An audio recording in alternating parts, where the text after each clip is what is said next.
And female forest owners are rather common in Sweden, so I've been attending courses also held by this forest association. So my main work has been so far to look after the plants, and the more I work with them, the more interesting it gets, the more I want to know.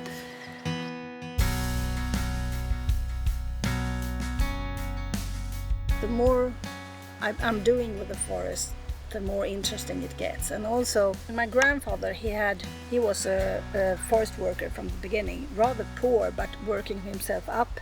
And when I was a child, he had a huge forest. So when I was young, forestry was in the family. But then when he got old, none of his children wanted to proceed this, so it was sold. So now it's like returning again.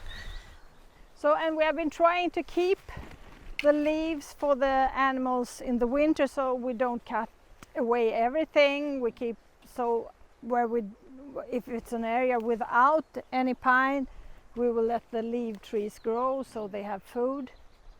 Well, it started with us not being in forestry at all, me and my brother, and they were cutting down this forest here. This forest goes all the way down to the lake.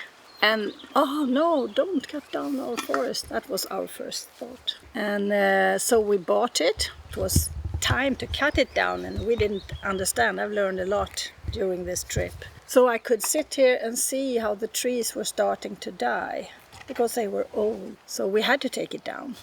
That was my first step in forestry, like 10 years. And if you have someone, to ask, it's much easier. So they would take down the forest, and then we decided after a while to plant the pines instead, and then they would send a troop of guys and girls also who came here and did this planting. So this is really pine land, sandy soil. It's so sandy.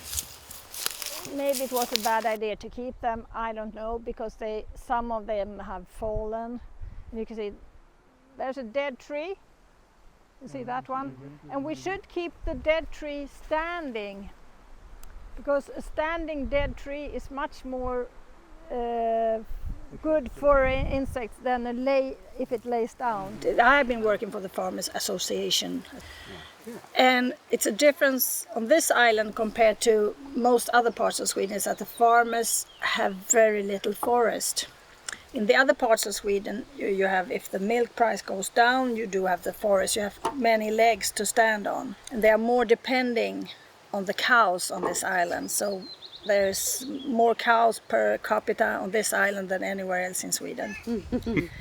Forestry is really not that big. It used to be like on Iceland, deforested, no trees whatsoever. So having forest it's before Iceland, but it's not like the rest of Sweden. So the trees that were here that we cut down, they were, that was a new thing. So you can see on different places on Öland where that you can really see it's like squares with forest. If you look at the houses on Öland, in the rest of Sweden you could have timber, but here you have planks because you had to be more careful.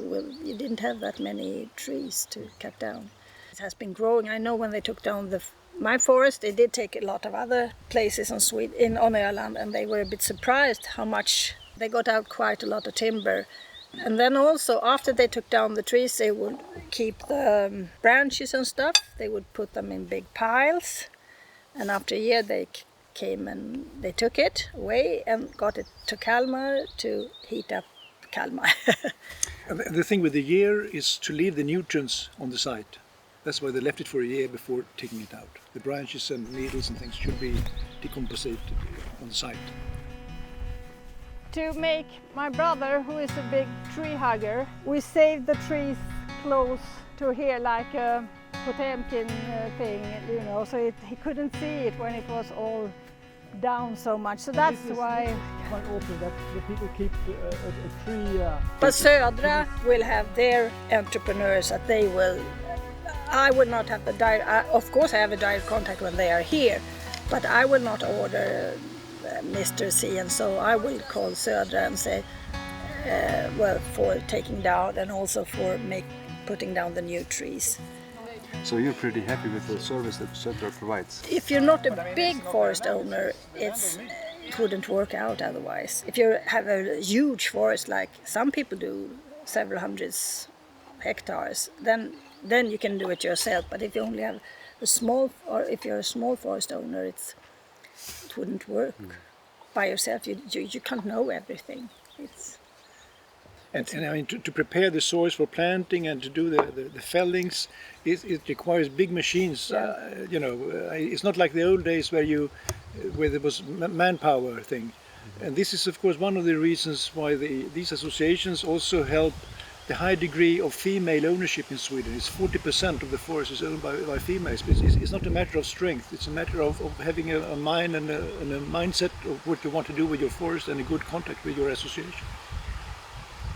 I don't think my son ever will be very interested in this.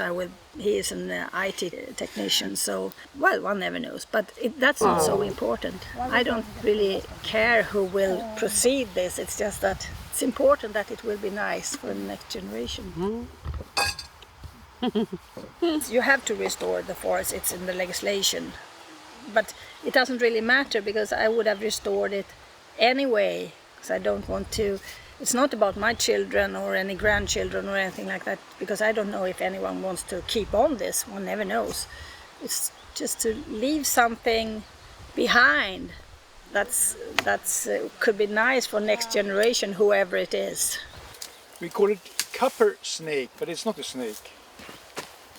But it has a problem to move in the sand. Yeah, it should move because it's not dangerous. It's just no harm for anybody. I mean, it's important for if you're depending on your forest to earn sufficient amount of money.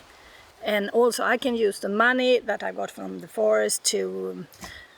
I have done down here, I have been making fences so I can have animals to browse. So I can spend the money from the forest on things that I might not have done otherwise. That goes back to the forest.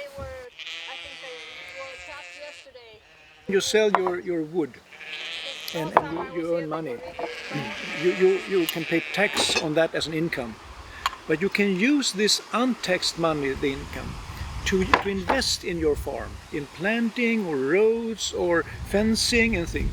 So it's very, from tax point of view, you are stimulated to reinvest in your farm. Yes. And that is a very smart system. Yes. Because then you develop the farm. You make it even better. That's a very smart thing that you can use non-taxed money after harvest. You have a special account at the bank that says forest account. You can have the money there and you can use it for 10 years like this. We could use it for taking care of the forest. So it's really good because otherwise it will be on top of your income. So you will tax away quite a lot of it, at least if you're still working. So that will promote putting the money back in the forest in some way. So, but I could always spend it like this fence that I made, which wasn't cheap, but I could use the forest money for it. And now I have the cows and sheep. It's getting very expensive to have animals, and I think you have to have... Some people ask me, why shouldn't they pay the fence if they have the animals? But in Sweden now, to have animals grazing, it's not so easy. You have to make it good for the animal owners, so they want to have their animals grazing at your land. And if you don't, it will just grow. Before they cut down the trees, it was a forest, so it's been a forest. So in some parts of Sweden, it's the opposite to Iceland. They try to take forest away and put animals back to get this more open land back. Take animals away. The general public opinion about forestry and forest management, are you affected by the discussions on climate change and things? Is it important to grow trees for the climate change mitigation? I was a bit early for that because I have already planted all my trees, and I think it's very important for the climate to have the forest. And I'm a bit scared of what's happening in Brussels right now, or in Strasbourg, with the parliament, because I don't think that they understand forestry. But it wasn't that hot discussion when I did this, so it wasn't really. I didn't think about it that much in those days. But I know that some neighbors were very upset when we took down the old forest. They thought it was terrible, because that was a forest they had always been walking in, and they knew everything, and well, they didn't see it with my eyes. I thought it looked really terrible with the dying trees, but they only saw the ways they had always been walking. No, I'm no expert. No, I'm not, because I follow my forest. It was like they were kids and then they were growing, so I'm in the stage. It's like when you have children, you're good at small children and teenagers, and suddenly they are grown-ups and they manage it. That's what I'm hoping for. I want the forest that grown up. But I won't see it. It's a little bit sad. I will never see it grown up.